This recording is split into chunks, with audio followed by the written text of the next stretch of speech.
বাড়ি চালা আমার যে এত কষ্ট। আসসালামু আলাইকুম। আমার স্ক্রিনে যাকে দেখতে পাচ্ছেন তিনি একজন অসাধারণ সাংবাদিক। উনি হয়তোবা কোনো ডিগ্রিধারী সাংবাদিক না, প্রফেশনাল সাংবাদিক না, কিন্তু উনি একজন অসাধারণ সাংবাদিক এবং অসাধারণ মানুষ। ওনার বাড়ি হচ্ছে কুড়িগ্রামের নাগেশ্বরী। ওনার নাম হচ্ছে তাজু ভাই।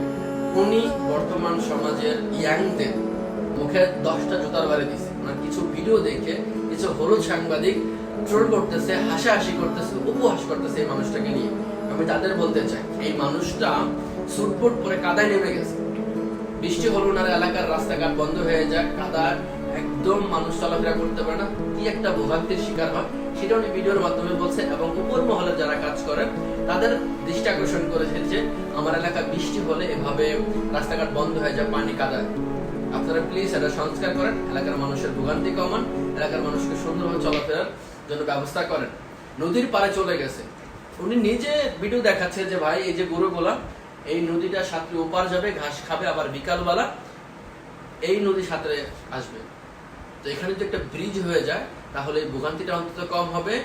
এই পশু জানোয়ারদের জন্য অনেক সুবিধা হবে, মানুষের জন্য অনেক সুবিধা হবে। এই বিষয়গুলো উনি ছোট ছোট করে ভিডিও বানায় পোস্ট করছে। আর কিছু ইয়াং জেনারেশন আমাদের মতো পোলা পায়নি, এগুলো নিয়ে হাহা দেয়, এগুলো নিয়ে ট্রোল করে, মিমস বানায়। তারা মিমসই বানায় যাবে।